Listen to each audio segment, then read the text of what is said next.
Hello बच्चों, आप सभी कैसे हैं और तैयारी कैसी चल रही है।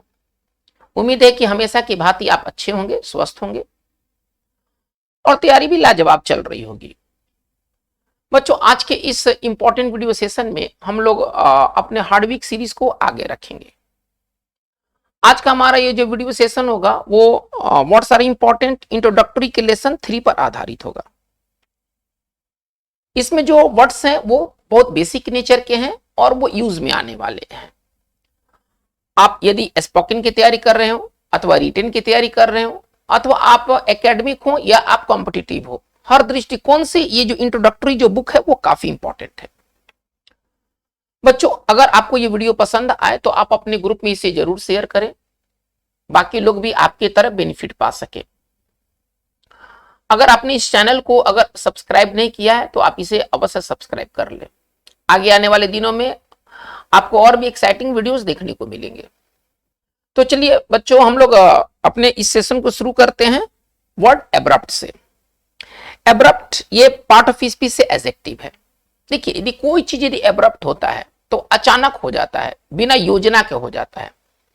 जैसे कि अगर मैं पढ़ाते पढ़ाते मतलब मैं कहूं कि बस आज की पढ़ाई बस यहीं तक, तो हमारा ये जो इंड होगा सेशन का वो एब्रप्ट इंड होगा। यानी कि आपने उम्मीद नहीं किया है कि मैं 2 मिनट बोल करके ही और इस वीडियो सेशन को खत्म कर दूं। आपने उम्मीद नहीं किया लेकिन ऐसा हो गया, तो ये एब्रप्ट इंड होगा इस वीडियो सेशन का। यानी कि कोई चीज यदि एब्रप्ट है तो वह एकाएक हो जाता है, अचानक हो जाता है। चलिए, अब इसके सिनोनिम्स क्या क्या होंगे। अगर हमको अचानक कहना है, एकाएक कहना है, तो हमारे पास और कितने वर्ड्स हैं? सडन, इमीडिएट और अनएक्सपेक्टेड। चलिए, इसके अपोजिट क्या होंगे? इसका एंटो क्या बनेगा? एब्रप्ट का एंटो जो होगा वो होगा ग्रेजुअल और स्लो, मतलब धीमा, जो अचानक ना हो। ठीक है, चलिए अब इस पर एक सेंटेंस देखा जाए। बच्चों, वर्ड के जानकारी आपको सही जानकारी मिलेगी सेंटेंस के थ्रू। सेंटेंस के माध्यम से ही आप ये समझ पाएंगे कि इस वर्ड का यूज कैसे होता है। केवल एंटो सिनोनिम्स पढ़ने का आपको कोई फायदा नहीं मिलेगा। अगर आप केवल एंटोनिम्स और सिनोनिम्स रटते हैं, पढ़ते हैं, तो उससे आपको एग्जामिनेशन के क्वेश्चन को हल करने में कोई मदद नहीं मिलेगा। आपको वर्ड के सही नेचर की जानकारी लेना होगा कि उसका यूज कैसे करते हैं। यूज ही मेन चीज है।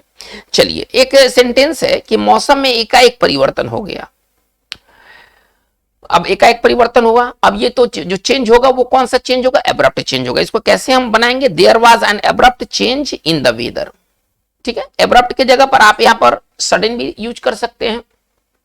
जो दूसरे उसके सिनोनिम से आप उसको भी यूज कर सकते हैं। ऐसा नहीं कि यहां पर केवल एब्रप्ट चेंज होगा, अनएक्सपेक्टेड चेंज भी हो सकता है। लेकिन चूंकि हमारा ये मूल वर्ड एब्रप्ट है, इसलिए एब्रप्ट का यूज किया गया है। चलिए, मीटिंग अचानक या एकाएक खत्म हो गया। अचानक का ये, एकाएक का ये, बात सब एक ही है। ठीक है, मीटिंग अचानक खत्म हो गया। इसको हम कैसे बनाएंगे? The meeting came to an abrupt end. देखिए, अब एब्रप्ट इंड कौन सा इंड होगा? जो कि अचानक हो गया हो। चलिए, तो बच्चों ये एब्रप्ट का मतलब है अचानक, एकाएक। हम लोग वर्ड नंबर सेकंड की ओर मूव करते हैं। अटेन। अटेन का क्या अर्थ होता है? देखिए, अगर आप किसी चीज को अटेन करते हैं तो आप उसको प्राप्त करते हैं, या करने या पाने में आप सफल होते हैं। कोई चीज को प्राप्त करने का मतलब है कि आप उसको अटेन करते हैं, या आप कोई चीज कर पाने में सफल होते हैं, या कोई चीज को प्राप्त करने में आप सफल होते हैं। चलिए, अब इसके सिनोनिम्स क्या क्या हो जाएंगे? अच्छे सिनोनिम्स हैं इसके हैं अचीव, अकॉम्प्लिश, ऑब्टेन और गेन। इस सबका मतलब एक ही होता है, प्राप्त करना है। सबका एक ही मतलब है। अगर कॉमन मतलब के बारे में बात करें तो सबका एक ही अर्थ होता है, प्राप्त करना, हासिल करना, कुछ कर पाने में सफल होना। चलिए, इससे सेंटेंस एक देखा जाए, लक्ष्य प्राप्त करना। अगर हमको कहने कि लक्ष्य प्राप्त करना, इसको कैसे कहेंगे? Attain the goal. ठीक है, चलिए एक दूसरा सेंटेंस को देखते हैं। हमारे ज्यादातर विद्यार्थी 80% से ऊपर अंक प्राप्त करने में सफल हुए। अब कोई चीज को अगर आप प्राप्त करने में सफल होते हैं तो इसके लिए हम क्या वर्ड यूज करेंगे? अटेन। चलिए, हमारे ज्यादातर विद्यार्थी 80% से ऊपर अंक प्राप्त करने में सफल हुए। चलिए, हमारे ज्यादातर विद्यार्थी पर इतना, इसको कैसे लिखेंगे? Most of our students. चलिए, अब प्राप्त करने में सफल होना, इसके लिए क्या वर्ड है? हम क्या वर्ड लेके चल रहे हैं? तो हम अटेन लेके चल रहे हैं। हालांकि आप यहां पर अचीव, ऑब्टेन, गेन ये सब भी यूज कर सकते हैं, लेकिन इस वाक्य के लिए अटेन बेहतर एक वर्ड है। ठीक है, most of our students attend. चलिए, सिंपल पास्ट टेंस है। सिंपल पास्ट टेंस होने के कारण यहां पर V2 हो गया। Over 80% marks. चलिए हम लोग आगे की ओर बढ़ते हैं। क्लेफ्ट, क्लेफ्ट का क्या मतलब होता है? दरार। वैसा दरार नेचुरल, इसको आप दरार का मतलब नेचुरल, जो नेचुरल ओपनिंग होता है ना पत्थर में, चट्टान में, पृथ्वी में, तो वो चीज क्लेफ्ट होता है। चलिए अब इसके लिए सिनोनिम्स क्या है? स्प्लिट, क्रैक, फिशर, रिफ्ट, है ना। मतलब इस क्लेफ्ट से ज्यादा अच्छे तो इसके सिनोनिम्स हैं। इसके क्लेफ्ट के यूज कम होते हैं, क्लेफ्ट कम बार पूछा है, लेकिन फिशर और रिफ्ट ये दो ज्यादा इंपॉर्टेंट वर्ड हैं। अतः बच्चों मैं आपसे एक बात कहूंगा कि आप जो है वो क्या कहते हैं कि आप जो है वो फिशर और रिफ्ट को ज्यादा ध्यान से पढ़ें, ठीक है। क्लेफ्ट से ज्यादा अच्छा वर्ड जो है वो फिशर और रिफ्ट है। चलिए आगे बढ़ते हैं। डिकम्पोज, डिकम्पोज का मतलब क्या होता है? सड़ना, विशेष तौर पर कोई लाश का।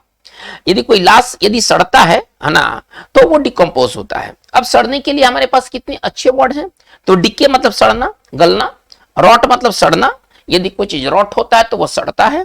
प्यूट्रीफाई एक बहुत अच्छा वर्ड है, अगर कोई चीज प्यूट्रीफाई होता है तो वो सड़ता है। प्यूट्रीफाई का भी अर्थ होता है सड़ना, गलना। चलिए सड़ता हुआ लाश अगर हमको लिखना है, इसको इंग्लिश में लिखना है सड़ता हुआ लाश, तो कैसे लिखेंगे? ए डिकम्पोजिंग कॉर्प्स, ठीक है। अगर हमको कहना है सड़ा हुआ लाश, कोई लाश है जो सड़ चुका है, सड़ा हुआ लाश अगर हमें लिखना है तो हम कैसे लिखेंगे? Decomposed corps.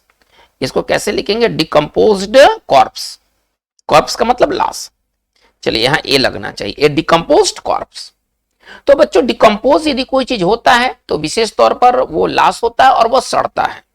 चलिए बात को आगे देखा जाए। डिक्री, डिक्री का मतलब क्या होता है? सरकार अथवा शासक आदि के द्वारा जारी आदेश। आदेश, डिक्री का मतलब आदेश, वो आदेश जो सरकार दे, वो आदेश जो कोई राजा दे, रानी दे, तो इस तरह के आदेश को है ना डिक्री कहा जाता है।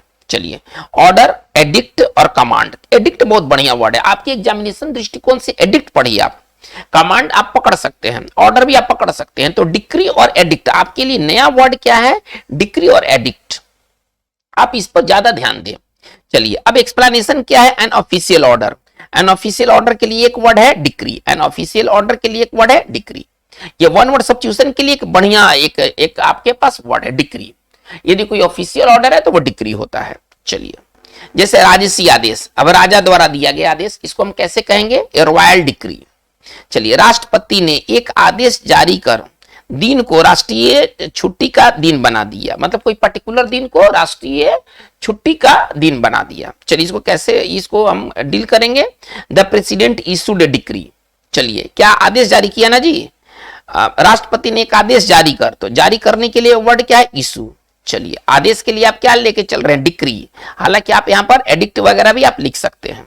चलिए the president issued A decree, president ने एक डिक्री जारी किया। Making the day A national holiday, और डे को क्या बना दिया? एक नेशनल हॉलीडे बना दिया।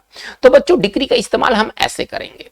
चलिए आगे देखते हैं। डायमेंशंस, डायमेंशंस का मतलब क्या होता है? आकार, आयाम, है ना। किसी चीज के साइज को ना डायमेंशन कहते हैं। कॉमन आप अगर सिनोनिम से समझे तो साइज, साइज का ही हाई फाई वर्ड है ना डायमेंशन, ठीक है। और ये नॉर्मली ये प्लुरल फॉर्म में इस्तेमाल होता है। चलिए स्केल, स्केल का मतलब होता है परिमाण, ठीक है। एक्सटेंट, है ना, मैग्नीट्यूड और स्कोप, ये सभी के सभी डायमेंशंस के सिनोनिम्स हैं। यानी कि डायमेंशंस के जगह पर आप मैग्नीट्यूड लिख सकते हैं, आप एक्सटेंट लिख सकते हैं, आप स्कोप लिख सकते हैं, सब बराबर अर्थ वाला वर्ड है। चलिए एक पहले वाक्य देखा जाए। हम लोगों ने समस्या के आकार कह लीजिए, आयाम कह लीजिए, परिमाण कह लीजिए, रूप कह लीजिए, कुछ भी आप कह लीजिए, को कमतर आंका, मतलब जो प्रॉब्लम था वो किस आकार तक जा सकता है, इसको हम लोगों ने कमतर आंका। चलिए कैसे इसको हम डील करेंगे? We underestimated. Underestimate का मतलब क्या होता है? अगर आप किसी चीज को अंडर एस्टिमेट करते हैं, आप उसको कम करके देखते हैं, कम करके आंकते हैं। We underestimated the dimensions of the problem, ठीक है ना। हम लोगों ने प्रॉब्लम के आकार को, रूप को, है ना, कम करके आंका। डायमेंशंस के जगह पर आप यहां पर मैग्नीट्यूड भी लिख सकते हैं, आप इसके लिए फ्री हैं। देखिए ये बस यूज करने की बात है, आप किस वर्ड का यूज करते हैं। हमारा मेन जो वर्ड था वो डायमेंशंस था, इसलिए हमने डायमेंशंस लगाया। हालांकि इस डायमेंशंस के जगह पर आप यहां मैग्नीट्यूड लिख सकते हैं, आप एक्सटेंट लिख सकते हैं, ये सारे वर्ड को आप यूज कर सकते हैं। चलिए आपदा ने एक विशाल आकार धारण कर लिया, या आकार कहिए, अच्छा रूप कहिए, बात एक ही है है ना, आपदा ने एक विशाल रूप धारण कर लिया। इसको कैसे लिखेंगे? The disaster assume. एज्यूम का मतलब क्या होता है? धारण करना। अगर आप कोई चीज को एज्यूम करते हैं, आप उसको धारण करते हैं। तो the disaster assumed vast, vast मतलब होता है बहुत बड़ा, विशाल। भास्ट मतलब होता है बहुत बड़ा, विशाल। और रूप के लिए क्या वर्ड हम लोग लेके चल रहे? डायमेंशंस। तो पूरा सेंटेंस किस प्रकार रहेगा? The disaster assumed a vast dimensions. चलिए आगे देखा जाए, व्हाट ए फोर्टिट्यूड। फोर्टिट्यूड का मतलब क्या होता है? साहस, बहादुरी, है ना। यदि आप कोई चीज को सामना करते हैं साहस के साथ, बहादुरी के साथ, तो इसके लिए एक वर्ड, बढ़िया वर्ड है फोर्टिट्यूड, ठीक है ना। फोर्टिट्यूड का मतलब क्या होता है? साहस या बहादुरी। दर्द, कष्ट या किसी समस्या को झेलने में जो आप साहस दिखलाते हैं, बहादुरी दिखलाते हैं, उसके लिए वर्ड जो है वो फोर्टिट्यूड है। अब सिनोनिम्स इसके लिए क्या हो जाएगा? ब्रेवरी, करेज, मेंटल स्ट्रेंथ। ब्रेवरी और करेज इसके दो इंपॉर्टेंट सिनोनिम्स है। फोर्टिट्यूड के ये दो इंपॉर्टेंट सिनोनिम्स है, ब्रेवरी और करेज। आपको सेट में करेज आपको मिलने वाला है, आमतौर पर आपको ये करेज ही दिखाई देगा।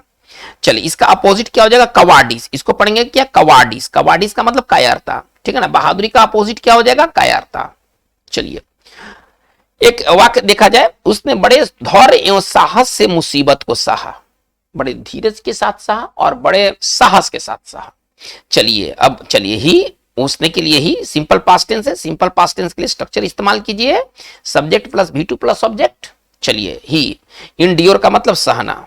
चलिए क्या सहा? यहाँ द एडवर्सिटी होना चाहिए, एक चीज यहाँ मिस है ना, द एडवर्सिटी। ये कोई खास एडवर्सिटी के बारे में बात है तो द एडवर्सिटी होना चाहिए। पूरा सेंटेंस इस प्रकार से होगा, he endured the adversity. Adversity का मतलब क्या होता है? मुसीबत, ठीक है ना। एडवर्सिटी का अर्थ क्या होता है? मुसीबत। चलिए आफत। चलिए ही इंड्योर्ड द एडवर्सिटी, कैसे सहा? तो धैर्य और साहस के साथ सहा। तो चलिए विथ ग्रेट फोर्टिट्यूड। फोर्टिट्यूड का मतलब क्या होता है? फोर्टिट्यूड का मतलब साहस, करेज। भले हिंदी में पहले धैर्य है, लेकिन इंग्लिश में पहले हमने क्या इस्तेमाल किया? फोर्टिट्यूड। और धैर्य के लिए क्या हो जाएगा? पेशेंस। तो हमारा पूरा सेंटेंस इस प्रकार से होगा, he endured the adversity with great fortitude and patience. आइएगा फ्रस्ट्रेट। हमारा नेक्स्ट वर्ड है फ्रस्ट्रेट। फ्रस्ट्रेट का मतलब है विफल कर देना, निष्फल कर देना। कोई योजना, है ना, कोई प्रयास को अगर आप निष्फल कर देते हैं, होने नहीं देते हैं, तो आप उसको फ्रस्ट्रेट करते हैं। फ्रस्ट्रेट का सिनोनिम्स क्या हो जाएगा? थ्वाट, फॉयल और डिफीट। ये फॉयल और थ्वाट बहुत अच्छे वर्ड है, ये टॉप क्लास के ये वर्ड हैं, इनको जरूर आप पढ़ें। फ्रस्ट्रेट से ज्यादा अच्छा वर्ड आपका थ्वाट और फॉयल है एग्जामिनेशन दृष्टिकोण से। एग्जामिनेशन दृष्टिकोण से ये वर्ड्स ज्यादा बार पूछे गए हैं। चलिए आगे देखा जाए, इसका अपोजिट क्या हो जाएगा? हेल्प और फैसिलिटेट, है ना। इस कहने का मतलब है कि फ्रस्ट्रेट का एंटो क्या हो जाएगा? हेल्प और फैसिलिटेट, मदद करना, कोई चीज को आसान कर देना। फॉयल का अर्थ, फ्रस्ट्रेट का अर्थ क्या था? विफल करना। विफल करने का अपोजिट क्या होगा? आसान करना। विफल करने का अपोजिट क्या होता है? आसान करना, मतलब उसको होने देना। चलिए यही चीज फैसिलिटेट में बताया गया है। चलिए खराब मौसम के द्वारा बचाव अभियान विफल हो गया, यानी कि बचाव अभियान हो सकता था यदि खराब मौसम नहीं होता तो।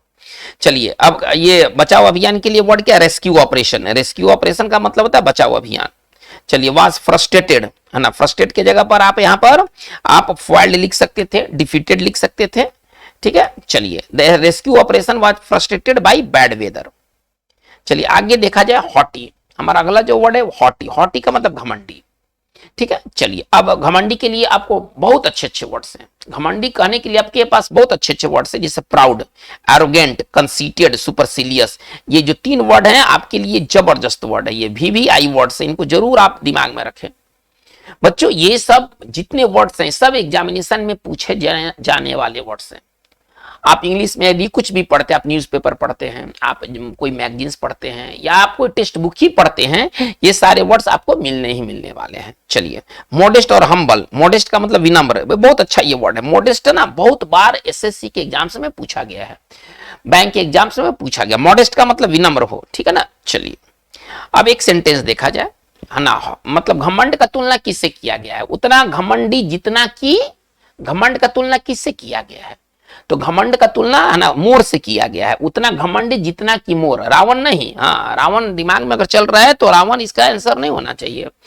मोर इतना घमंडी कोई नहीं हो सकता है। जानवरों में अगर सबसे घमंडी जानवर है तो वो मोर है। चलिए as haughty as a peacock, है ना। पिकॉक का मतलब यहाँ पर मोर वाली बात नहीं है, सिमिली है, एक तरह का आप लोगों ने सिमिली पढ़ा होगा, है ना। सिमिली में हम तुलना करते हैं।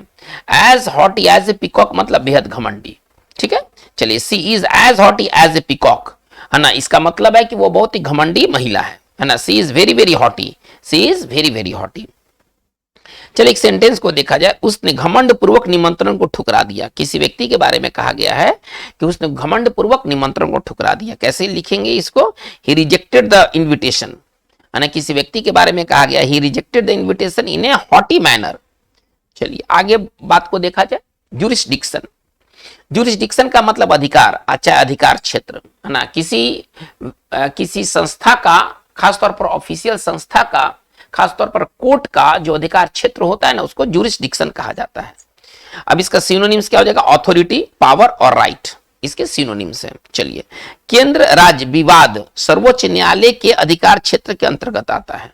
यदि केंद्र और राज्य में किसी बात को लेकर विवाद हो जाए तो इसका निपटारा हाई कोर्ट नहीं करेगा, इसका निपटारा सुप्रीम कोर्ट करेगा। तो हमारा सेंटेंस क्या कर रहा है कि केंद्र राज्य विवाद सर्वोच्च न्यायालय के अधिकार क्षेत्र के अंतर्गत आता है। चलिए इसको कैसे हम लोग डील करेंगे?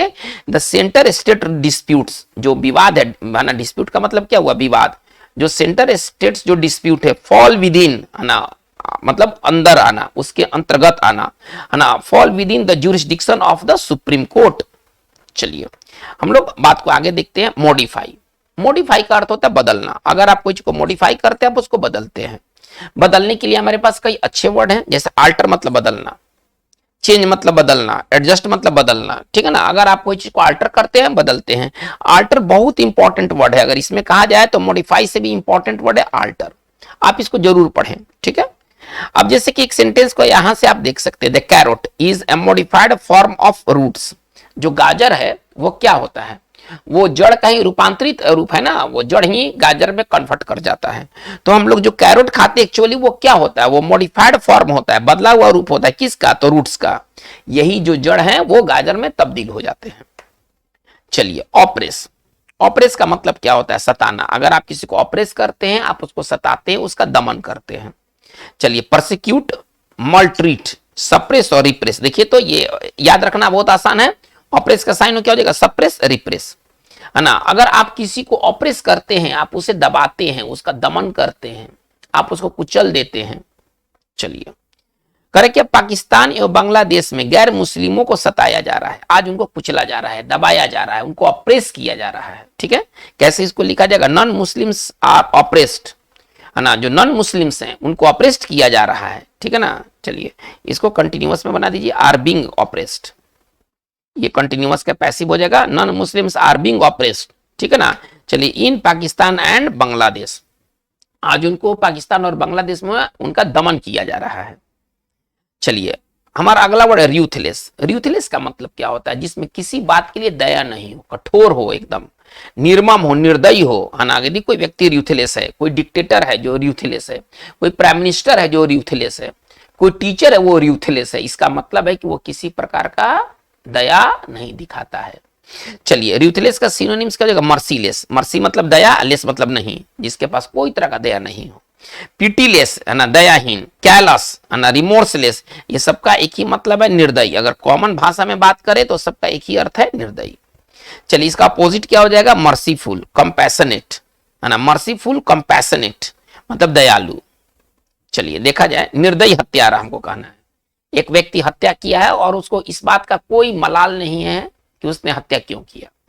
ये निर्दयी हत्यारा के लिए क्या वर्ड हो जाएगा? र्यूथलेस किलर। चलिए, विपक्ष अपने आलोचना में कठोर था, यानी कि किसी तरह का सरकार के प्रति सहानुभूति नहीं दिखाया, है ना। विपक्ष अपने आलोचना में क्या था? कठोर था। चलिए, द ऑपोजिशन वाज, कठोर के लिए क्या वर्ड हम लोग लेके चल रहे? र्यूथलेस। चलिए, इन इट्स क्रिटिसिज्म, क्रिटिसिज्म का मतलब होता है आलोचना, है ना। किसी व्यक्ति का क्रिटिसिज्म, उसकी आलोचना होती है। चलिए आगे देखा जाए, वर्ड स्किर्मिस। स्किर्मिस का मतलब क्या होता है? झड़प। दो समूहों के बीच जो हाथापाई होता है, जो झड़प होता है, 4 आदमी इधर से, 4 आदमी इधर से, 6 आदमी इधर से, 10 आदमी इधर से, और जो हाथापाई होता है उसको हम लोग झड़प कहते हैं। तो ये स्किर्मिस का इस्तेमाल वहां होगा जहां पर 2 ग्रुप होंगे, 2 व्यक्ति नहीं, जहां पर 2 ग्रुप होंगे और उनके बीच जो झगड़ा होता है ना, उसको स्किर्मिस कहा जाता है। जैसे बॉर्डर पर क्या होता है? भारत चीन भारत पाकिस्तान के सैनिकों के बीच क्या होता है, अक्सर झड़प सुनने को मिलता है, यानी कि 4 सैनिक उधर से 4 सैनिक इधर से। चलिए इसके सिनोनिम्स क्या हो जाएंगे, फाइट, बैटल, कॉन्फ्रंटेशन, ये सभी के सभी क्या है, ये सभी के सभी स्क्रिमेज के सिनोनिम्स है। एक्सप्लेनेशन इसको कैसे तोड़कर लिखेंगे, तोड़कर अगर लिखना होगा तो कैसे लिखेंगे, ए शॉर्ट फाइट, ए शॉर्ट फाइट, आप ऐसा समझ, एक छोटा सा लड़ाई बिटवीन ग्रुप ऑफ सोल्जर्स, जो सोल्जर्स के ग्रुप होते हैं उनके बीच जो लड़ाइयां होती है उसको स्क्रिमिश कहा जाता है।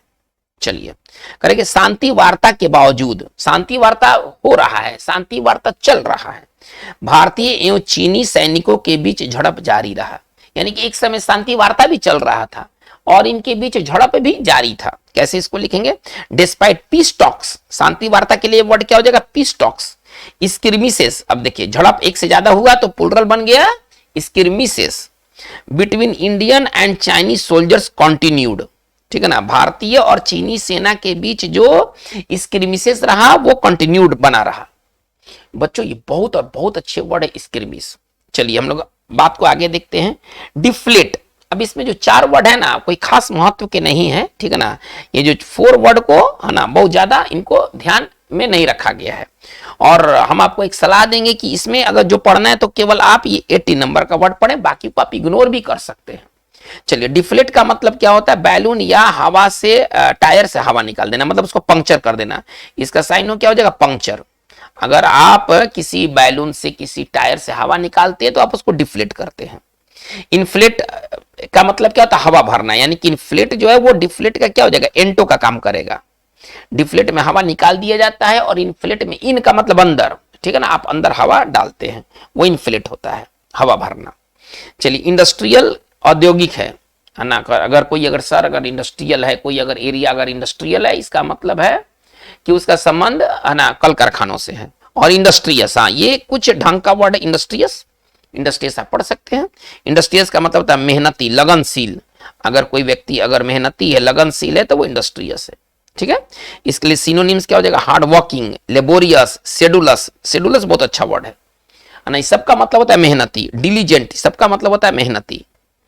तो बच्चों आज के इस वीडियो सेशन में लेसन 3 से संबंधित जितने भी अच्छे वर्ड्स थे वो कंप्लीट हो गया। बच्चों एक बार फिर से आपसे रिक्वेस्ट है कि अगर ये चैनल पसंद आया हो तो आप इसे जरूर सब्सक्राइब करें, इस वीडियो को अपने ग्रुप में जरूर शेयर करें। आज की बात बस इतना ही, थैंक यू वेरी मच।